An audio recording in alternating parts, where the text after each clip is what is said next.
हम लोग इस देश में और कुछ नहीं हो सकता, सिर्फ गरीबी और गरीबी ही होगी। और उसका हमने अंजाम देख लिया। देश में लगातार गरीबी बढ़ती रही, भुखमरी बढ़ती रही। मात्र अगर किसी ने बचाया तो किसानों ने बचाया, मात्र अगर किसी ने बचाया तो कृषि ने बचाया, क्योंकि उसके ऊपर सरकार का कोई अंकुश नहीं रहा। 1972 आ गया, देश में बहुत गरीबी है, बहुत लोग गरीब हैं। हमें इस गरीबी को दूर करना है। गरीबी हटाओ का नारा दिया गया। और क्या किया?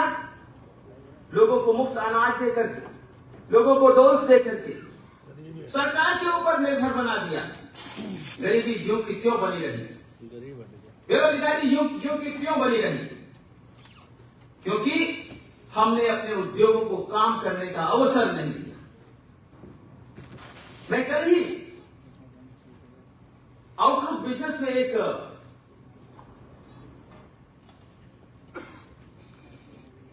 न्यूज पढ़ रहा था। हम जानते हैं कि हमारे देश में सब कुछ बन सकता है, बनता है, लेकिन अभी हवाई जहाज के इंजन नहीं बनते हैं। लोगों ने प्रयास किया, सरकारी क्षेत्र में भी प्रयास हुआ, लेकिन आउटलुक बिजनेस का वो न्यूज आइटम कहती है कि 3 बालक थे, एक बालक का नाम प्रमोद, 2 बालकों का नाम कुछ और। उन्होंने देश में जेट इंजन बना के दिखा दिया है।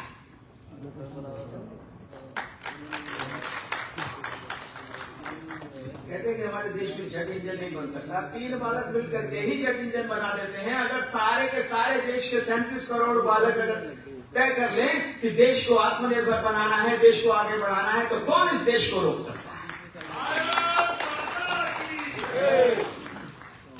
1991 आ गया था, कहा कि अरे गलती हो गई हमसे, हमने पब्लिक सेक्टर को सब स्थान दे दिया, निजी उद्यमियों को कोई स्थान नहीं दिया, प्राइवेट सेक्टर को कोई स्थान नहीं दिया। चलो अब हम एलपीजी शुरू करते हैं, लिबरलाइज करते हैं। किसने रोक रखा था पहले लिबरलाइज करने से?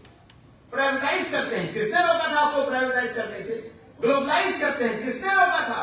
आप ही की तो सरकार थी।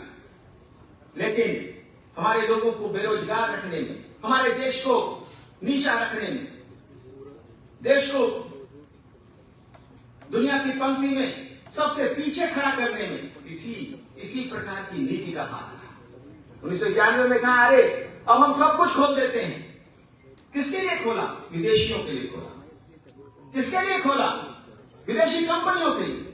कहा कि इस देश का विकास सरकार नहीं कर सकती, देश के उद्यमी नहीं कर सकते। अब कहा कि विदेशी आकर के करेंगे, विदेशी कंपनियां आकर के करेंगे, विदेशी टेक्नोलॉजी आकर के करेंगे। अभी हाल ही हमने एक रिसर्च की, पता लगा कि जब से ये ग्लोबलाइजेशन आ रहा है, जब से मल्टीनेशनल कंपनियां आ रही हैं, एफडीआई आ रही है, हमारे देश में इनोवेशन रुक गया है, रुक गया। There is a negative relationship between the FDI and innovation in this country. अपने देश के लोगों को काम करने से रोका जाता है। ऐसे में स्वदेशी जागरण मंच खड़ा हुआ था 1991 में, और देश को आह्वान किया था कि स्वदेशी के आधार पर ही इस देश का विकास हो सकता है, स्वदेशी प्रज्ञा के आधार पर ही इस देश का विकास हो सकता है, स्वदेशी ताकत के आधार पर, स्वदेशी टेक्नोलॉजी के आधार पर, स्वदेशी पूंजी के आधार पर इस देश का विकास हो सकता है। लेकिन उस समय मैं बहुत जिम्मेवारी से फिर यह बात कह रहा हूं कि देश के बुद्धिजीवियों ने देश को गुमराह करने का काम किया। उस समय के प्रेस ने, मीडिया ने कहा कि अरे स्वदेशी जागरण में देश को पीछे ले जाएगा। जब हमने एनरॉन का विरोध किया तो करे आप देश को अंधकार में रखना चाहते हैं। आपने देखा कि किस प्रकार से देश को अंधकार में रख करके एनरॉन ने काम किया था, और हमने एनरॉन को बाहर भेजने का काम हमने किया। भारत माता की। मित्रों, आज स्थिति यह बन गई, हमने देखा है इस युद्ध के दौरान, हमने महसूस किया है, सब लोगों ने देखा है। आज हमारे बीच में अशोक अतुलूरी जी यहां बैठे जेन टेक्नोलॉजी से, इस देश ने देखा है कि हमने अपने देश की बनाई हुई अशोक पुरी जी की कंपनी की बनाई हुई एंटी ड्रोन सिस्टम ने तुर्की से, चीन से आने वाले जितने तमाम ड्रोन्स थे उनको गिराने का काम किया।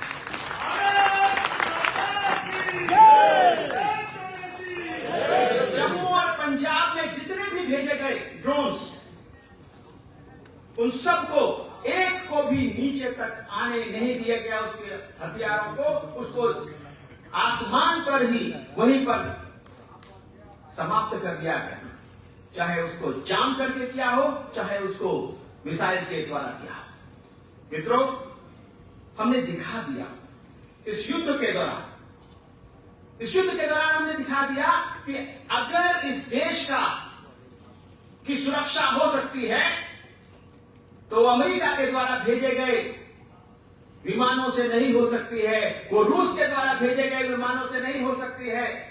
वो अगर हमारे देश की सुरक्षा हो सकती है तो हमारे देश के अंदर स्वदेशी निर्मित, चाहे वो ब्रह्मोस हो, चाहे वो आकाश हो, चाहे वो एंटी ड्रोन सिस्टम्स हो, अशोक पुरी जैसे लोगों से के माध्यम से, या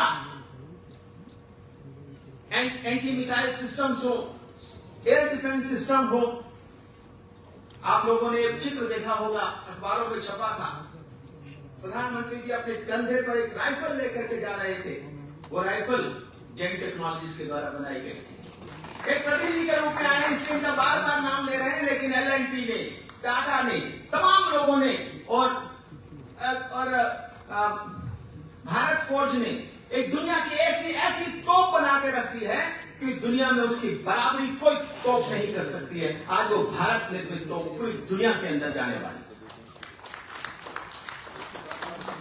तो हमने देख लिया, चीन ने, तुर्की ने तमाम कोशिश की भारत के खिलाफ पाकिस्तान को मदद करने की, लेकिन हमारी स्वदेशी टेक्नोलॉजी से, हमारे स्वदेशी संकल्प ने और हमारे लोगों ने, हमारे प्राइवेट सेक्टर ने, हमारे पब्लिक सेक्टर ने, तमाम लोगों ने प्रयास करके सभी योजनाओं को उनके विफल कर दिया। और आज भारत और भारत के लोग अपने आप को एकदम सुरक्षित महसूस कर रहे हैं। ना हम चीन से डरते हैं, ना हम पाकिस्तान से डरते हैं, और ना ही हम अमेरिका के उस हठधर्मिता से डरते हैं। मित्रों, विश्व का रुख भी हमने देख लिया। हमने सुना है कि पाकिस्तान ने अभी पाकिस्तान के लोगों को अमेरिका ने अभी खास एक न्योता दिया है। हम सब देख रहे हैं, दुनिया भी देख रही है कि किस प्रकार से हमारे देश में आतंकवाद फैलाने वाले देशों की प्रशंसा की जाती है, किस प्रकार से आतंकवाद फैलाने वाले देशों को मदद की जाती है। ऐसे में स्वदेशी जागरण मंच ने एक संकल्प लिया कि सभी लोगों को बुलाएंगे, सभी संगठनों को बुलाएंगे, देश में जितने भी देशभक्त संगठन, संस्थाएं, व्यक्ति हैं, सबको बुलाए और एक संकल्प दिलाए, एक आह्वान किया जाए। आदरणीय मोहन मिश्रा जी यहाँ बैठे, हिरेन पांड्या जी यहाँ बैठे, अपने रेणु जी यहाँ बैठी है, आदरणीय प्रवीण खंडेलवाल जी यहाँ, बड़ी संख्या में इस सभागार में भी बहुत इस प्रकार के संगठनों के प्रतिनिधि यहाँ बैठे हैं। आज हमने ये संकल्प करना है, ये तय करना है। मैंने देखा कि कैट के पहले से ही कार्यक्रम में सभी व्यापारियों को, संगठनों को एक संकल्प कराया गया, एक शपथ दिलाई गई कि हम तुर्की से सामान नहीं मंगाएंगे, हम चीन से सामान नहीं मंगाएंगे। व्यापारी अगर ये कहता है तो आप देखिए कि अपने पेट पर लात मार करके भी ये बात कहता है, लेकिन देशभक्ति की दरकार है कि आज हम इस बात का संकल्प करेंगे। हम ये भी जानते हैं कि अमेरिका ने क्या किया, हमारे सामान पर टैरिफ बढ़ाने की बात। हमारे जो लोग वहां पर कमाते हैं, इनकम टैक्स देते हैं, आप जानते हैं मात्र 1.5% लोग हैं अमेरिका में जो भारतीय हैं, भारतीय मूल के हैं, लेकिन 6% टैक्स देते हैं। वो 6%, 4 गुना ज्यादा टैक्स देते हैं। लेकिन अगर वो भारत में अपने भाई बहनों को भेजना चाहते तो उन पर 3.5%, पहले तो कहा 5% लगाएंगे, 3.5% टैक्स देकर रहेंगे। स्वदेशी जागरण मंच ने भी आह्वान किया है कि अगर वो 3.5% टैक्स लगाएंगे तो हम 20% टैक्स लगाएंगे, जो रॉयल्टी वो यहां पर से लेकर के जाते हैं, डिविडेंड यहां से लेकर के जाते हैं, जो सामान यहां से लेकर के जाते हैं, उस पर हम 20% जो हमारे देश का टैक्स का है वो लगाएंगे। हम जान रहे हैं, ये ट्रंप साहब ने कहा है रेसिप्रोसिटी होनी चाहिए, दुनिया में पारस्परिक होना चाहिए। अगर आप टैक्स लगाएंगे तो हम भी रेसिप्रोसिटी टैक्स आपके ऊपर लगाएंगे, यह संकल्प हमारा है। हम जान रहे हैं कि WTO का अंत हो गया है। 1991 में जब हमने स्वदेशी आंदोलन शुरू किया था, अरे WTO सब कुछ करेगा, देश और बाजार खुल जाएंगे, हमारे किसान जाकर के कैलिफोर्निया की सड़कों पर अपने फल और फूल बेच सकेंगे। हमने देखा कि हमारे किसान तो नहीं गए, लेकिन कैलिफोर्निया के सेब और उनके सामान तो जरूर हमारे यहाँ आ गए। आदरणीय मोनी मोहन मिश्रा जी इस बात को पूरी तरह से जानते हैं कि किस प्रकार से किसानों को उसका नुकसान हुआ है। आज एक नव जागरण की जरूरत है। We have to rise again। उठने की जरूरत है, पूरे देश को उठाने की जरूरत है। और वो क्या है? पूरा देश उठ खड़ा हो कि आज से हम अपने देश का ही सामान खरीदेंगे, ना तो चीन का खरीदेंगे, ना तुर्की का खरीदेंगे, और जहां तक संभव हो किसी और देश का भी नहीं खरीदेंगे। हम ये तय करेंगे कि अमेजॉन और फ्लिपकार्ट, वॉलमार्ट, जो हमारे देश के छोटे छोटे व्यापारियों का रोजगार पर संकट बना हुआ है, क्या करते हैं वो लोग? अपने जेब से पैसा लगा करके सस्ता सामान बेचते हैं। क्यों बेचते हैं? हमारे ऊपर मेहरबान नहीं है, हमारे उद्योग धंधों को खत्म करना चाहते हैं। हमने देखा है कि किस प्रकार से उन्होंने हमारे देश के एपीआई इंडस्ट्री को खत्म करने के लिए चीन ने सस्ती एपीआई बेचना शुरू किया और हमारी एपीआई इंडस्ट्री बंद कर दी। लेकिन आज देश फिर उठ खड़ा हुआ है, हमारी एपीआई इंडस्ट्री वापस आ रही है, हमारे उद्योग वापस आ रहे हैं, हमारे इलेक्ट्रॉनिक उद्योग वापस आ रहे हैं, हमारे टेलीकॉम के उद्योग वापस आ रहे हैं, हमारे केमिकल के उद्योग वापस आ रहे हैं, हमारा खिलौना उद्योग वापस आ रहा है। आज हम ड्रोन की एक शक्ति बन रहे हैं, आज हम विश्व में सामरिक शक्ति बनने की ओर आगे बढ़ रहे हैं। 28,000 करोड़ रुपए का हम पहले से निर्यात कर चुके हैं, और इस साल अगर, क्योंकि अमेरिका ने कहा दुनिया में बहुत अशांति हो जाएगी, भारत और पाकिस्तान के युद्ध को समाप्त करना पड़ेगा। अरे भैया, आप ही लोग तो हो जो रूस और यूक्रेन के युद्ध को हवा दे रहे हो, आप ही लोग तो हो जो बार बार उनको हथियार दे रहे हो यूक्रेन को। किसलिए दे रहे हो?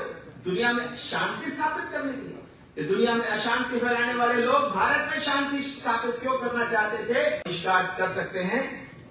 हमारी विदेशी व्यापार से कोई परहेज नहीं है, विदेशी व्यापार हम करेंगे, लेकिन बराबर की शर्तों पर करेंगे। किसी की धमकी के अंदर नहीं करेंगे, किसी के दबाव में नहीं करेंगे।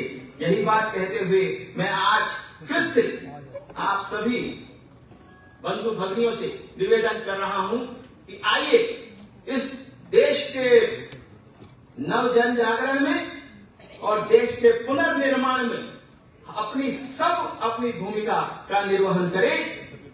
देश के उद्यमियों को जहां जहां कोई संकट हो, जहां समस्या हो, हम स्वावलंबी भारत अभियान के नाते उनका सहयोग करने के लिए तैयार हैं। कहीं पर भी कोई समस्या होती है तो हम अपने स्वदेशी जागरण मंच और समस्त जितने भी हमारे सहयोगी संगठन साथ में जुड़ेंगे, सब इस काम को आगे बढ़ाएंगे।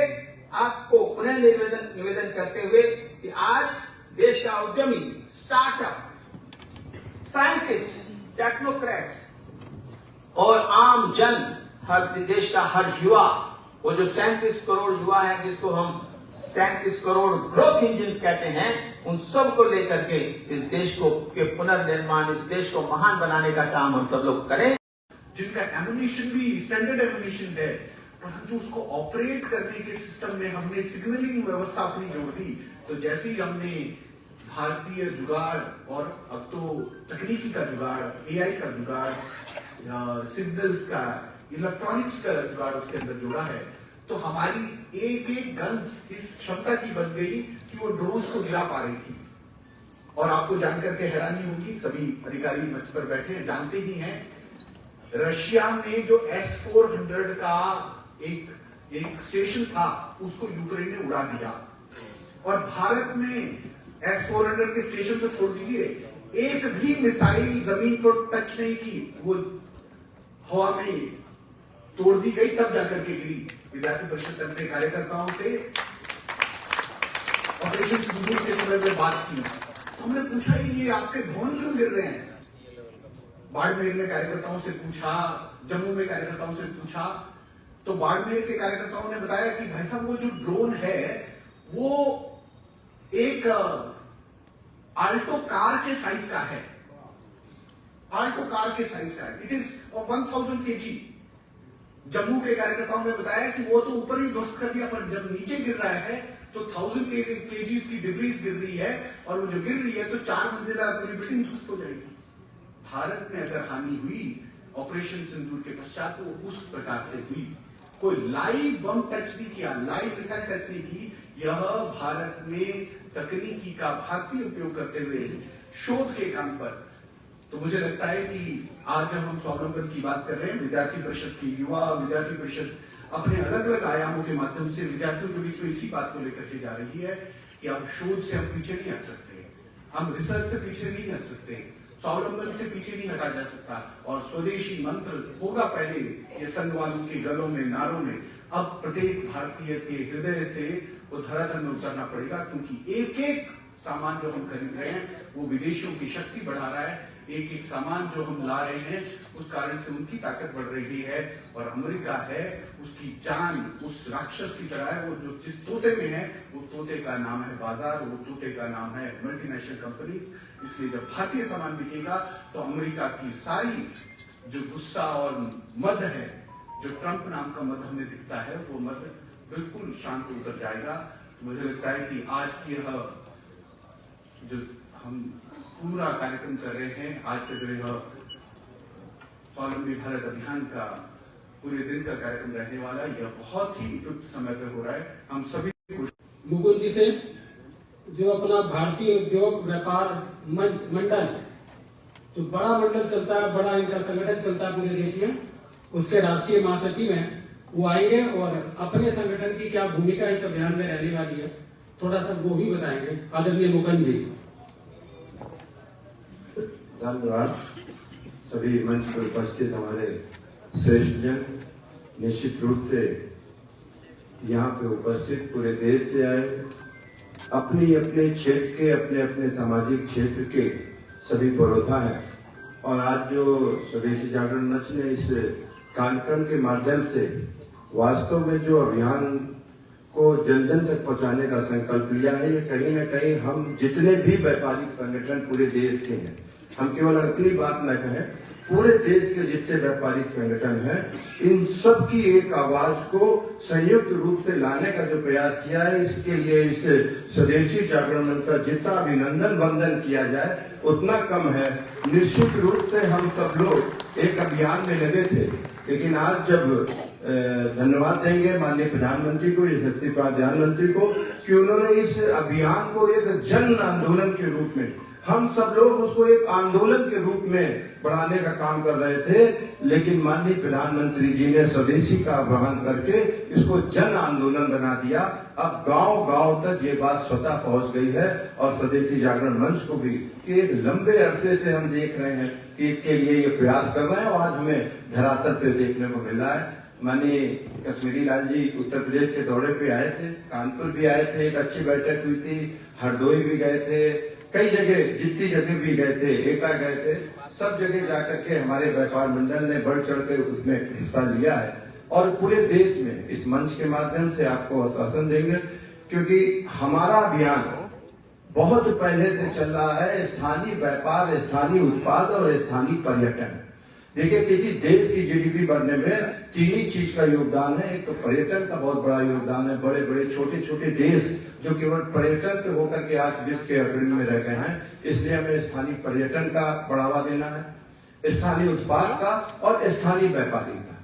निश्चित रूप से प्रधानमंत्री जी ने जो कहा है कि जो चौथी से तीसरी अर्थव्यवस्था और आत्मनिर्भर भारत जो बनने का संकल्प है, वो अगर किसी रास्ते से जाता है तो वो स्वदेशी से ही जाता है। इस बात का हम सब लोगों को बहुत अच्छी तरीके से ज्ञान है। और जो एक पत्रक है, निश्चित रूप से भी हमने पत्रक पढ़ा, जो जानकारी है, क्योंकि बहुत सी चीजें ऐसी हैं जनता की सिंपैथी है, लेकिन हम उनके तक पहुंच नहीं पा रहे हैं, अपनी आवाज पहुंचा नहीं पा रहे हैं। आपने इस पत्रक में बिल्कुल एक सार रखा हुआ है। हम सोशल मीडिया के माध्यम से और पूरे देश के हर एक जिले में, हम अभी तमिलनाडु गए थे, बहुत बड़ी व्यापारियों की एक रैली वहां पे हुई थी, 5 मई को हर बार होती है।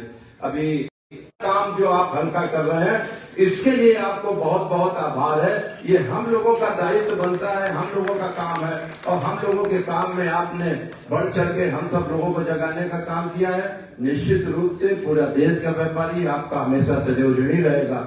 और इस अभियान में तन मन धन से, चाहे उसमें हमें मानव श्रृंखला बनानी हो, हम इसकी एक पूरी रूपरेखा पूरे देश में बना करके, क्योंकि इस दिन हमने पूरे देश में ज्ञापन देने का भी ऑनलाइन के खिलाफ काम किया था, लेकिन अब इसका और दायरा बढ़ा करके पूरे देश में हम इसको एक जन आंदोलन के रूप में लेने का काम करेंगे। और समय समय पे आपको उसको हम अवगत भी कराते रहेंगे, चाहे उसको जन लोकतांत्रिक प्रजातांत्रिक तरीके से जितने भी आंदोलन हो सकते हैं, चाहे वो विदेशी ऑनलाइन कंपनियों के पुतला दहन का हो, चाहे वो मानव श्रृंखला का हो, जन जन तक पहुंचाने का काम करेंगे। और यहाँ पे उपस्थित सभी हमारी माताएं भी हैं। हम तो कहते हैं कि सच को प्रमाण की जरूरत नहीं होती। आप महीने भर के राशन, हम हर जगह इस बात को कहते हैं, 2 पार्ट में डिवाइड कर लीजिए। आधा आप ई कॉमर्स कंपनी ऑनलाइन से मंगाइए और आधा आप मार्केट में जाकर के स्वयं खरीदें। अगर आपको 15% का अंतर ना समझ में आवे तो आप बताइएगा, क्योंकि हम जब अपनी बाजार में जाएंगे उससे देश भी बनेगा और हमारा जो पड़ोसी व्यापारी है वो भी सबल होगा, और जब व्यापारी सबल होगा तभी राष्ट्र सबल होगा। ये संकल्प लेकर के आज इस मंच के माध्यम से पुनः आप सब लोगों को बहुत बहुत आभार, धन्यवाद। निश्चित रूप से इसको एक पूरा कार्यक्रम विधिवत बना करके हम माननीय जी को प्रेषित करेंगे। धन्यवाद। जय व्यापारी, जय व्यापार मंडल। भारत माता की, भारत माता की, वंदे मातरम। माननीय मुकुंद जी कह रहे थे अभी कि हमारे व्यापार मंडल के कार्यकर्ता स्वदेशी जागरण मंच के साथ सहयोग करेंगे। मैं स्पष्ट कर दूं, स्वदेशी जागरण मंच के कार्यकर्ता आपके संगठनों के साथ सहयोग करेंगे। इस बार अभियान में हम सहभागी के रूप में रहेंगे और झंडा और डंडा आपका चलेगा। तो मैं निवेदन करूंगा माननीय मोहिनी मोहन जी से, जो अपने भारतीय किसान संघ के राष्ट्रीय महामंत्री भी हैं, कि आप आए और भारतीय किसान का इस आंदोलन को लेकर क्या कहना है।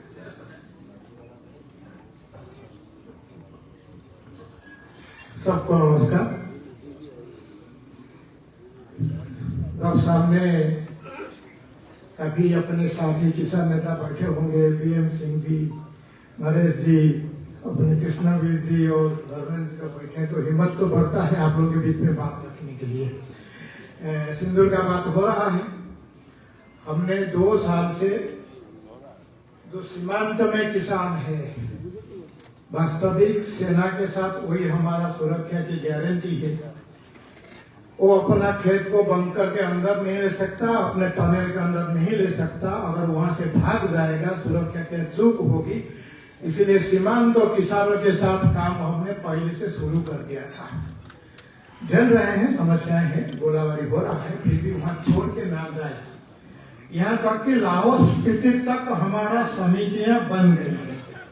ये सुरक्षा के बारे में हम इस दिशा में काम करते हैं। स्वावलंबन के बारे में जो बात है, विदेशी बीज और देश की खेती ये नहीं चलेगा। इस आंदोलन को लेकर 20-22 साल से पहले से हमने जीएम के खिलाफ आंदोलन सब साथ साथ कर रहे हैं। अभी वो तो रुका हुआ है, मगर अभी जी नेरेटिव आ गया। आतंकी जैसे कहीं आप लोग को दूसरे रास्ते में घुसते हैं, ऐसा करके ये बीज भी विदेशी बीज घुसने की अलग अलग रास्ता ढूंढते रहते हैं। हरित क्रांति के बाद बीज हमारा खेती किसान के हाथ से चला गया कंपनियों के साथ, और अभी विदेशी कंपनियों के हाथ में चला जा रहा है। उसके लिए हम लड़ रहे हैं। इसको आप स्वावलंबन भी सोच सकते हैं। स्वावलंबन सरकार भी चिंतित है, हम भी चिंतित है। दलहन तिलहन में स्वावलंबन अभी तक नहीं है। शास्त्री जी ने कभी आह्वान किए थे, जय जवान जय किसान। किसानों ने खेती इतना उपजाऊ कर दिया, हमारे पास भंडारण की व्यवस्था नहीं है, मगर दलहन तिलहन में अभी भी हम स्वावलंबन नहीं है। बड़ा विचित्र बात है। किसान मूंग उपज करके बैठा है, मध्य प्रदेश में किसान आंदोलन शुरू कर दिया है, मूंग की खरीदारी नहीं हो पा रहा है। तिलहन का बात ना बोले, इंपोर्ट ड्यूटी कम कर दिए थे, हमने आंदोलन शुरू किया, चिट्ठी लेके आज फिर 10% कम कर दिए। बाहर से आयात आएगा। आपको जानकारी में बता दें, हमारे FSSAI करके संस्था है जिन्होंने आपको मिलावटी तेल खाने के लिए बाध्य कर रहा है। ब्लेंडिंग के नाम पर सारी तेलों में पामोलिन का मिलावटी चल रहा है, उसके खिलाफ हम लड़ रहे हैं। देखते हैं लड़ाई कब तक कहां तक जाएगा। ये स्वदेशी स्वावलंबन का अभियान संगठन जैसे ही रचना बनेगा, किसान संघ जैसे पता है बड़ी संगठन है, 1 लाख गांव तक अपना संगठन है। अभी अपने 4 लाख कार्यकर्ताओं का प्रशिक्षण का सिलसिला जारी कर रहे हैं, चला रहे हैं। अक्टूबर तक पूरी हो जाएगी। रचना जैसे बनेगा इसी हिसाब से अभियान में हम हस्तक्षेप करेंगे। विशेष करके हम एक दूसरे प्लेटफॉर्म में काम कर रहे हैं। इंडस्ट्री भी है, ठीक है, मैन्युफैक्चरिंग है, देश के अर्थनीति में कितना योगदान कर रहे हैं। हमारा मान्यता है कि प्रोडक्शन कंजप्शन अगर सस्टेनेबल चलता है, कंटिन्यूअस चलता है, वही देश के अर्थनीति को चला सकता है लंबे समय तक। और ये कैसी खेती किसानी उसके आधार पर प्रोसेसिंग, प्रोडक्शन, ब्रांडिंग, मार्केटिंग तक जाता है। दिक्कत है ब्रांडिंग में, मार्केटिंग में किसान हो रहा है, किसान झेल रहा है। अभी उसका दूसरा पर्याय हमने मांग कर रहे हैं, लड़ रहे हैं। मैं कल ही विजयवाड़ा से आया, 1000 FPO के लोग वहां थे। ब्रांडिंग की स्वयं कर रहे हैं, मगर लाइसेंसिंग की प्रोसेसिंग समस्या है। हम सरकार से मांग करें, स्वदेश जागरण मंच और बाकी संगठन मिलकर अगर सरकार को बता दे, जो KCC कार्ड का नंबर है, किसान क्रेडिट कार्ड का नंबर है, उसको अगर वो मान्यता कर दे कि यही नंबर अपना लाइसेंस है, मैं आपको लाखों संख्या में एंटरप्रेन्योर दिला दूंगा। परेशान है किसान। FSSAI का नाम के हिसाब से ब्रांडिंग वो लाइसेंसिंग कर नहीं सकता, कठिन है।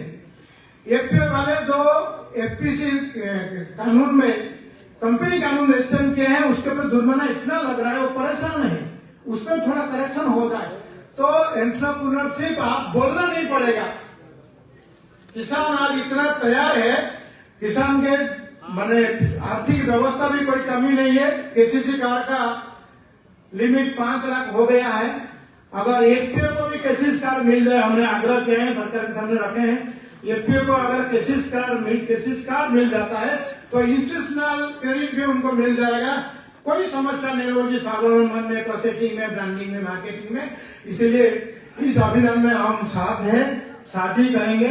बड़ा रचना हमारे पास है, जैसे रचना बनेगा ऐसे हम आगे बढ़ेंगे। धन्यवाद। भारत माता की जय। धन्यवाद मोहिनी जी। जिसका मुद्दा उसकी लड़ाई, उसी की अगुवाई, इस सिद्धांत पर ये अभियान है। मैं आदरणीय कृष्णवीर चौधरी जी को निमंत्रित करता हूं कि आप आए। हमारा प्रयास है अधिक से अधिक वक्ताओं को हम समय दे सकें, तो आप यथासंभव संक्षेप में अपनी बात रखिए। डॉक्टर कृष्णवीर चौधरी जी।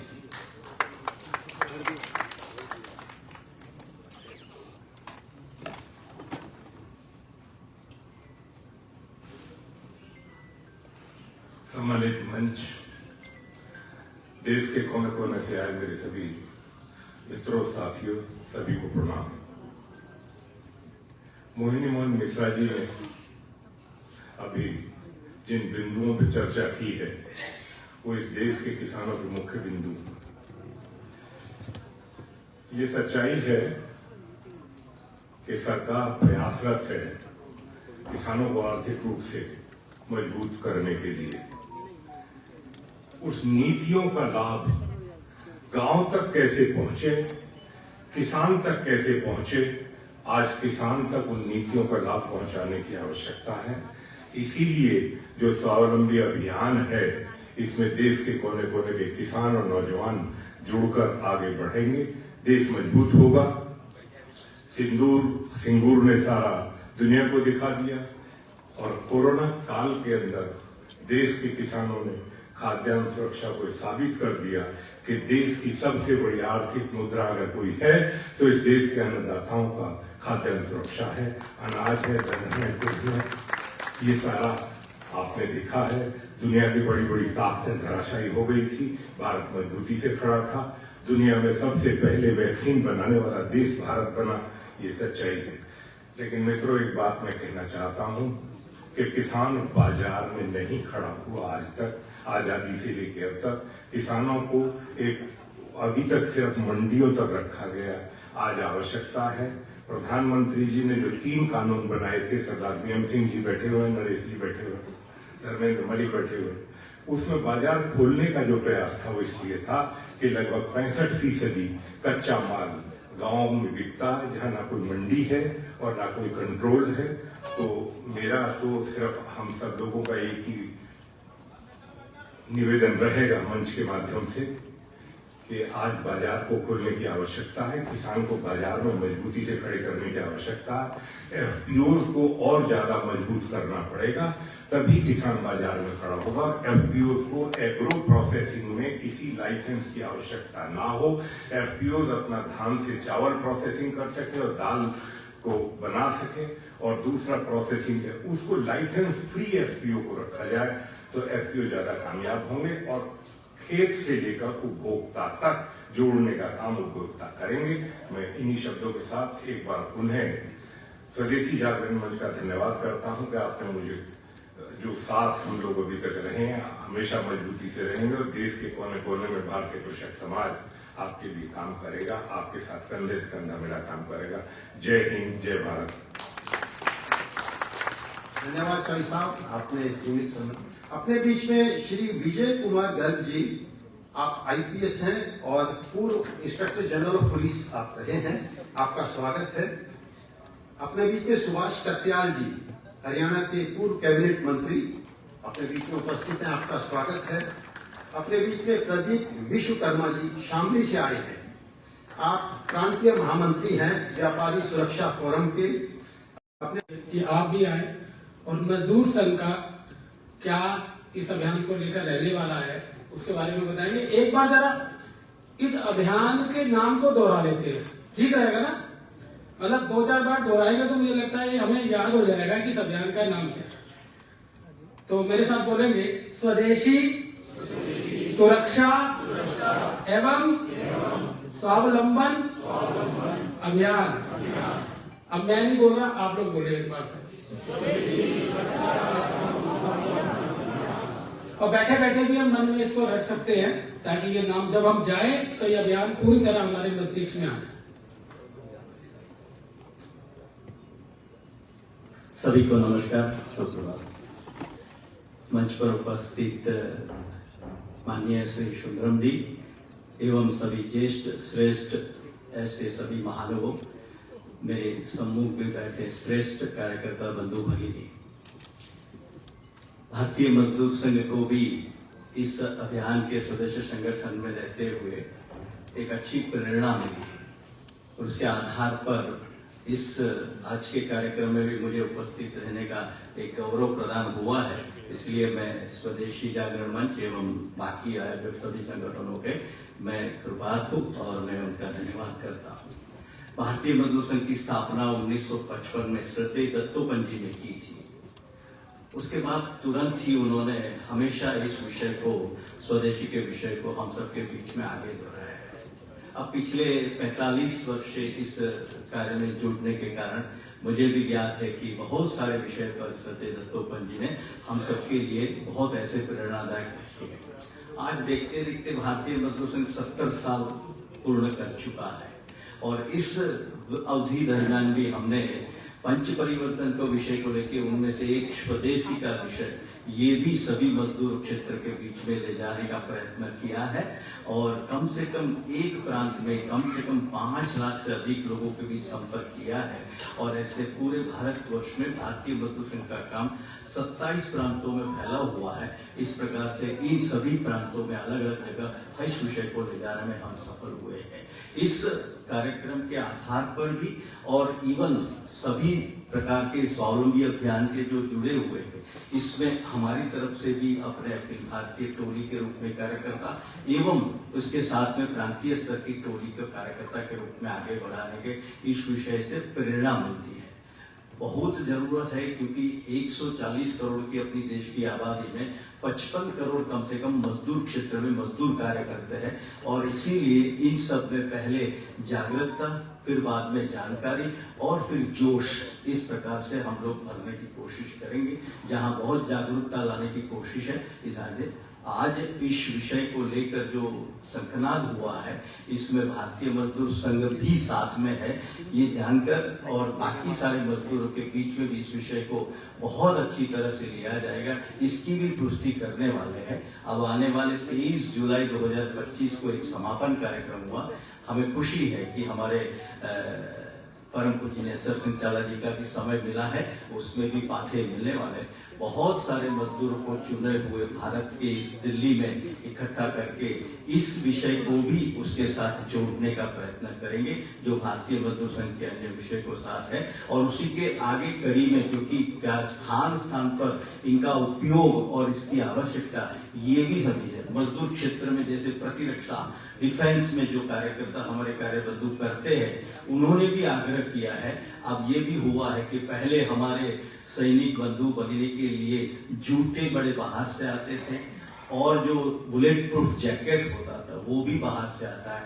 हम सब के आग्रह पर भी और इसके आधार पर हम सब कर सकते हैं, ऐसे बुलेट प्रूफ जैकेट भी अभी भारत में बनना हमारे कामदार मजदूरों के द्वारा हुआ है। उसमें जो अपनी स्किल बने थे, बहुत सारे लोगों ने अपनी कुशलता प्रदान की है। इसकी योजना बनाने वाले बहुत सारे अच्छे अधिकारी, इंजीनियर ये सब हो सकते हैं, लेकिन उस कार्य को आगे बढ़ाने के लिए बहुत सारे मजदूर कुशलता पूर्वक ऐसा कर रहे हैं। इनकी कुशलता की प्रशंसा अभी बीच में भी हमारे L20 हुआ, जिसमें G20 की अध्यक्षता भारत कर रहा था, ऐसे ही L20 की अध्यक्षता भारतीय मजदूर संघ कर रहा था। उसी के बीच में भी ऐसे सारे विषय हुए, उसमें स्किल कुशलता का बड़ा विषय आया है। तो उन सबसे भी बड़ा खातरी हुआ कि भारत का मजदूर भी सकुशल है।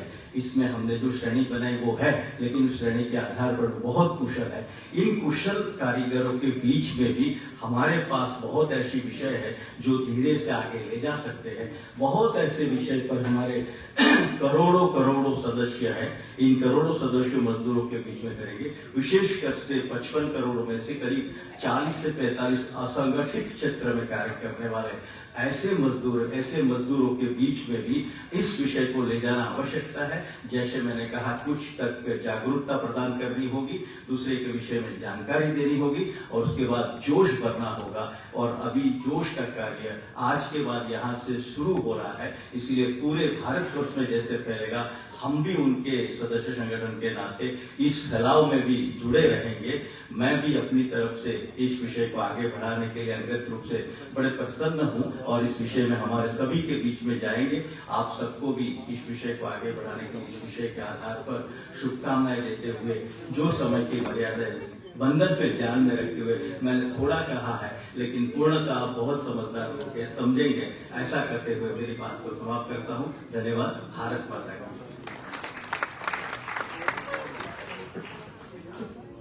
कुछ परिचय और आपके समक्ष रखेंगे।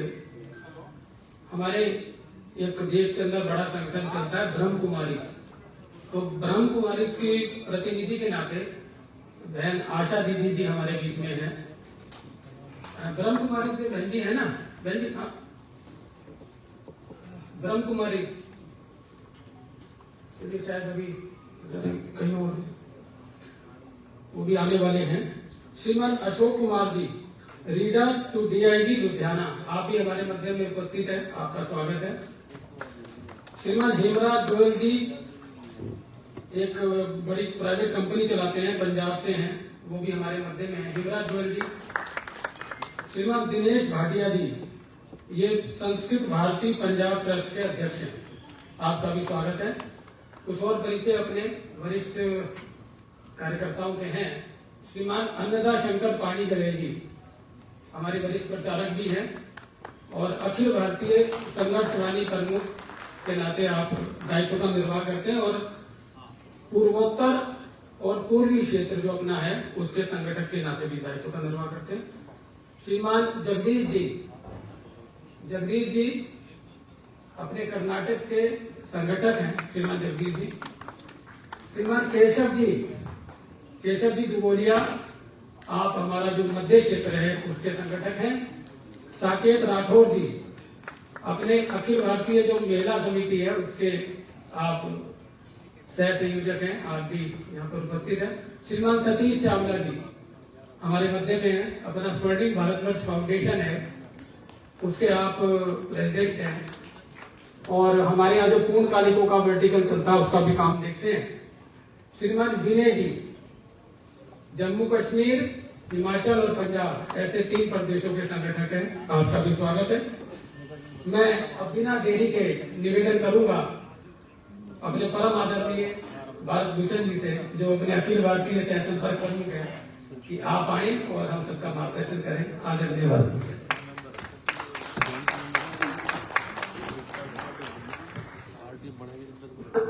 मंच पर उपस्थित सभी हमारे श्रेष्ठ महानुभाव और सभागार में उपस्थित, शुरू से बात चल रही कि यहाँ व्यक्ति भी बैठे हैं, ये सब अपने आप में संस्थाएं हैं, संस्थान हैं और मंच पर उपस्थित नहीं है, लेकिन इस पूरे अभियान की नींव ऐसे परम आदरणीय कश्मीरी लाल जी, आदरणीय सतीश जी, हमारे वरिष्ठ प्रचारक सतीश जी, सभी बंधु एवं बहनों।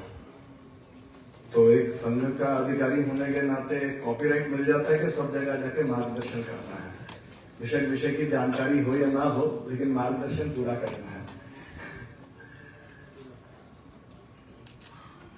अभी कुछ घटनाएं हाल में हुई हैं, सुबह से हम लोग यहाँ पर हैं, उनकी चर्चा भी हुई है। मैं सोचता हूं कि अगर भारतीय वैज्ञानिकों ने समय पर अनुसंधान करके और ऐसा आकाश जैसी मिसाइल ना बनाई होती तो आज शायद हम पूरी दुनिया के अंदर गर्व के साथ अपने सांसदों को और अन्य दलों के प्रतिनिधियों को इस प्रकार नहीं भेज पाते। आज पूरा देश भारतीय सेनाओं पर गर्व कर रहा है, लेकिन सेना के पीछे विज्ञान खड़ा है। एक चीज की चर्चा, वो शस्त्रों की चर्चा हुई है, लेकिन एक नाविक नाम से एक ऐप भी है, हम लोग उपयोग नहीं करते हैं, अभी उसको जनता के उपयोग के लिए नहीं खोजा गया है।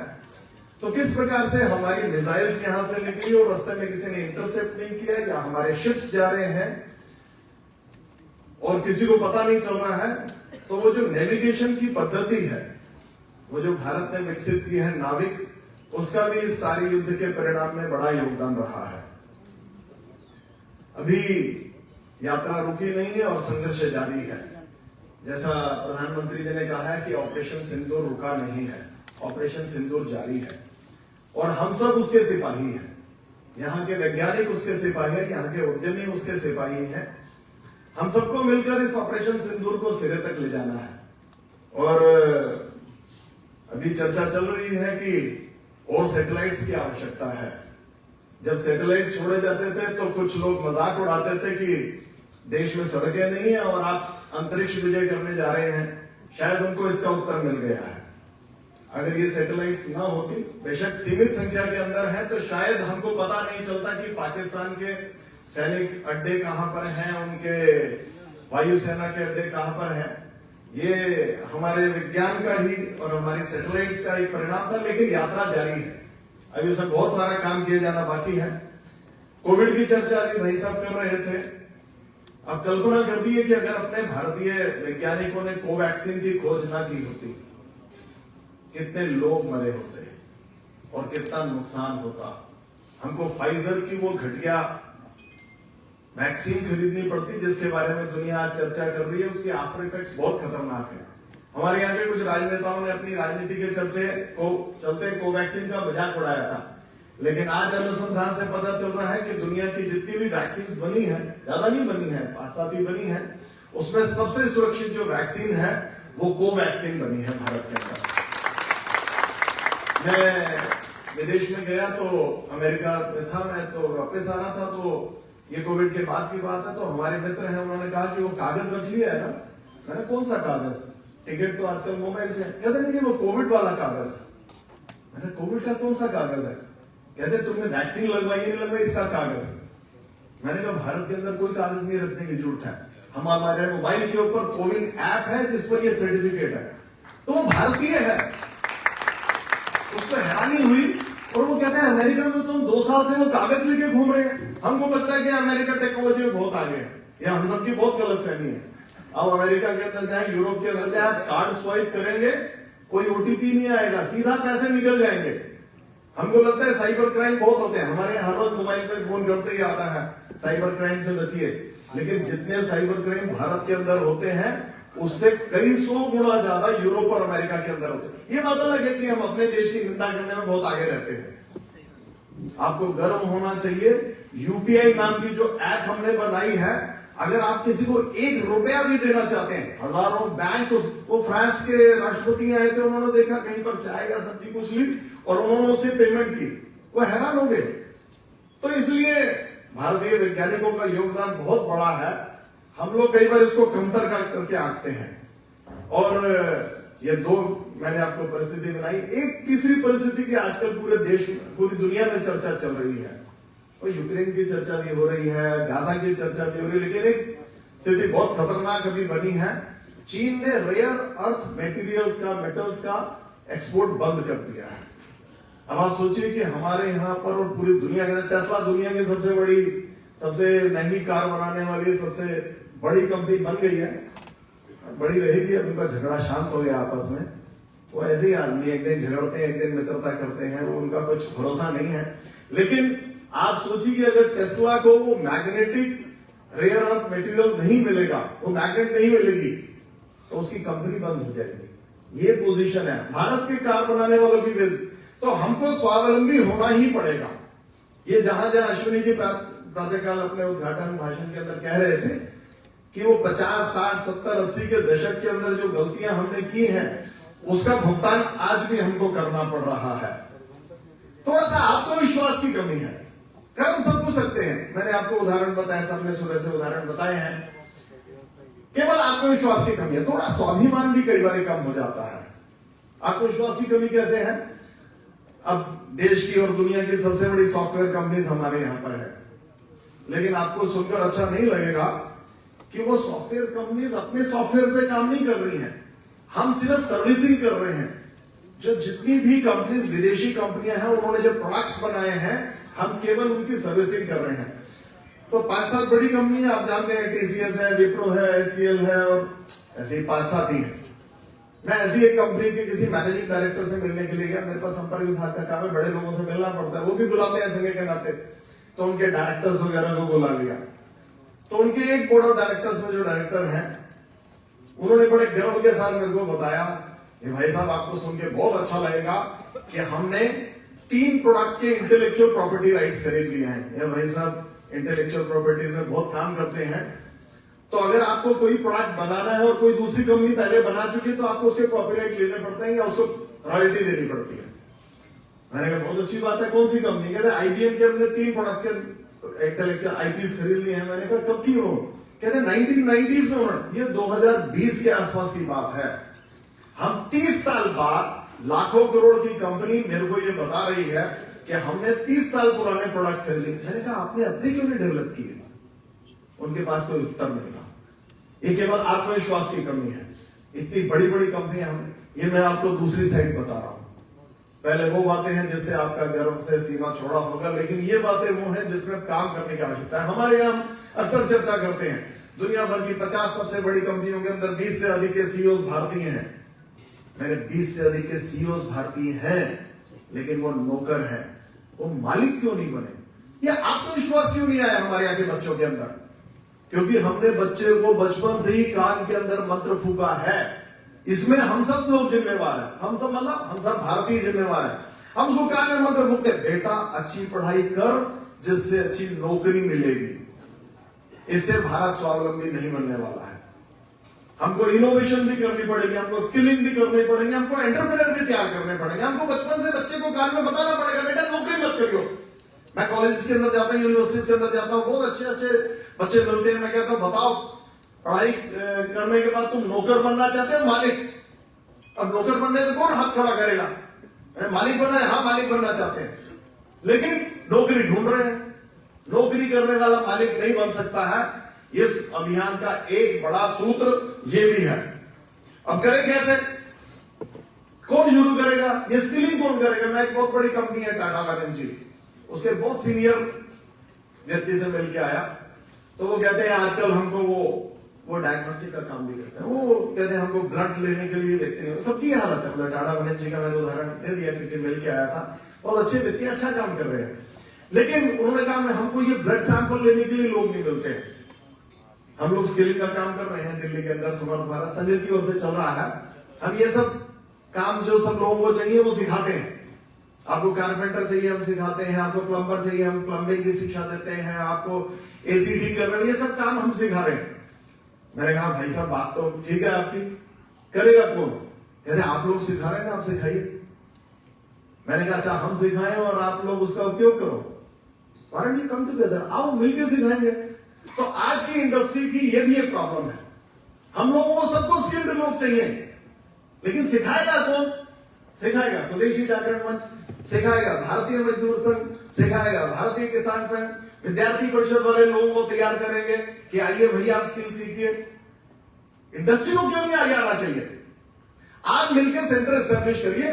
सिखाने का काम विद्यार्थी परिषद, स्वदेशी जागरण मंच, किसान संघ, मजदूर संघ, समर्थ भारत सब मिलकर करेंगे। हम करने को तैयार है, फ्री ऑफ कॉस्ट करने को तैयार है। हम बैंक और आप भी ये 2 कदम आगे बढ़ाइए। तो स्किलिंग का ये एक उत्तर है। इनोवेशन की भी जरूरत है, स्किलिंग की भी जरूरत है, और स्टार्टअप्स की बहुत चर्चा होती है, लेकिन दुर्भाग्य से अभी जितने स्टार्टअप्स हैं उसमें 80% वो हैं जो अर्बन सेंट्रिक हैं। शहरों की समस्याओं को लेकर हम समाधान ढूंढने में लगे। अभी प्रवीण जी ने कहा 10 मिनट की डिलीवरी क्यों चाहिए? वो पीयूष जी ने कहा बहुत हंगामा हो उस बात पर, लेकिन बात ठीक थी। क्या क्या सॉल्यूशंस ढूंढ रहे हैं? ठीक है, जेन टेक्नोलॉजी ने बहुत अभिनंदनीय काम किया है, आपका सार्वजनिक अभिनंदन होना चाहिए, आपका स्वागत होना चाहिए। अश्विन जी ने बताया भी है, लेकिन ऐसे लोग बहुत कम है। हमको गांव की समस्याएं, मैं कहता हूं देशी चुनौती और स्वदेशी समाधान, यही मार्ग है भारत के स्वावलंबन का। अगर हमने ये नहीं किया तो फिर मुश्किल है। तो स्वदेशी केवल एक स्वदेशी जागरण मंच नहीं है, ये पूरा अभियान है, एक यात्रा है, एक दिशा है, ये एक संकल्प है। इसको लेकर हमको आगे बढ़ना है। और कौन करेगा? तो वो गिलहरी की कथा आपने सुनी होगी रामायण की।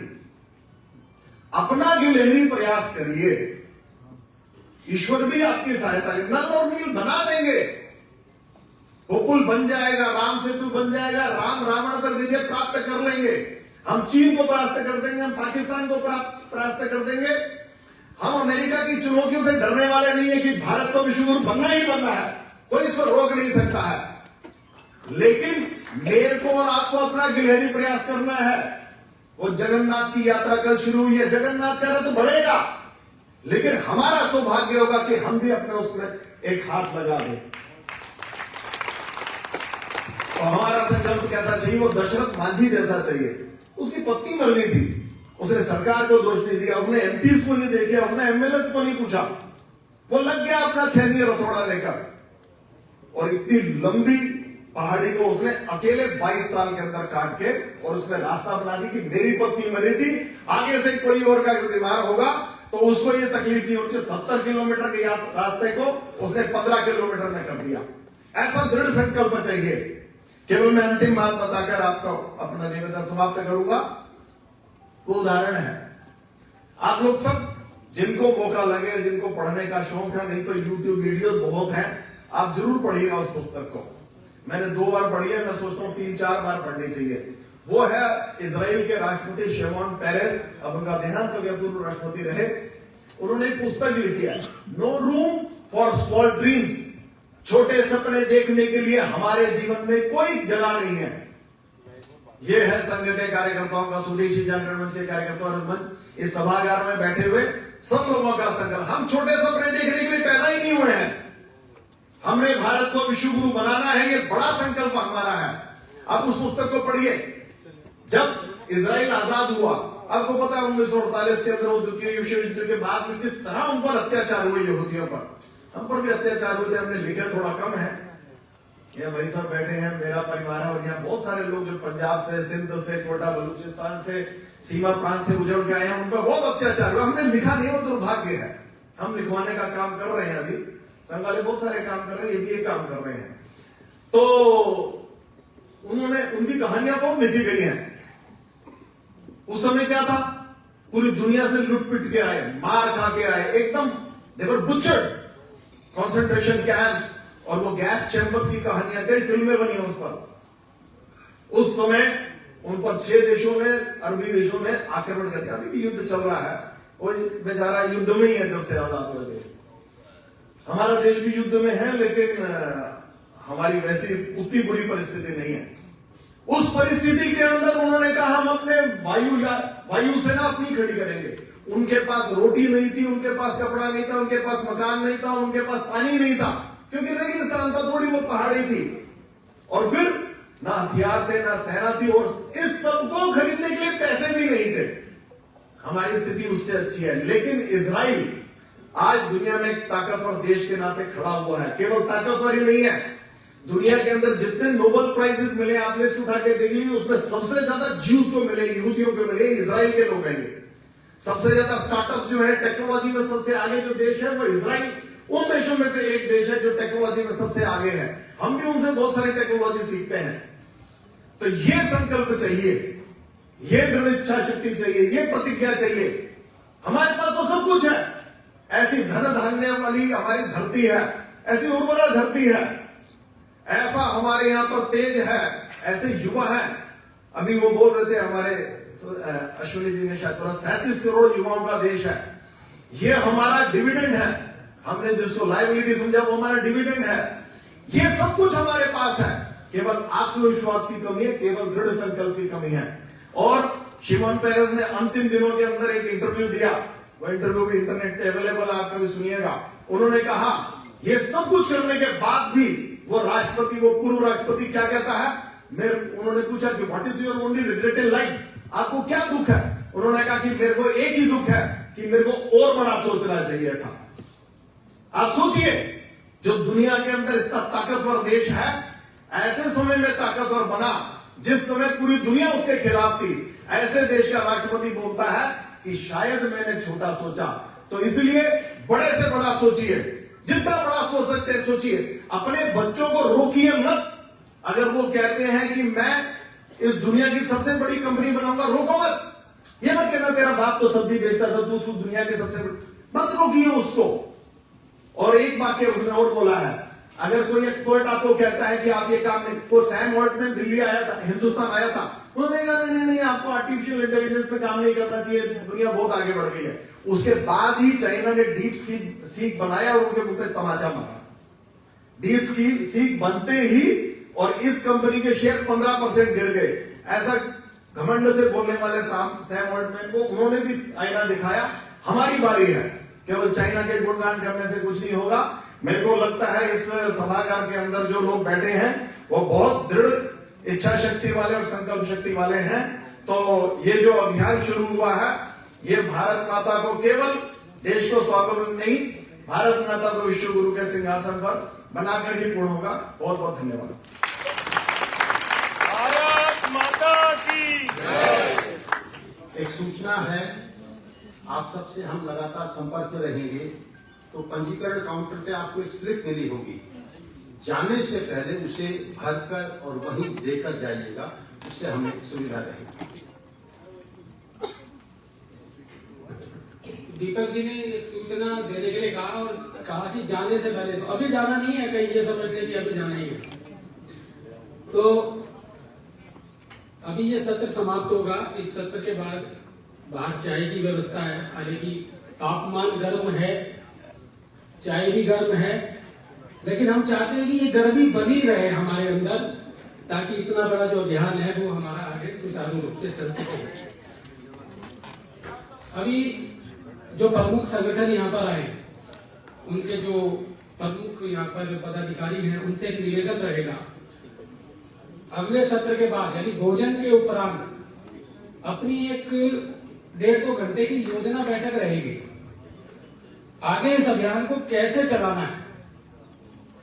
और चूंकि ये अभियान जिला स्तर तक जाना है, गांव-गांव तक जाना है, उसके लिए क्या ये कार्य योजना तैयार करेंगे।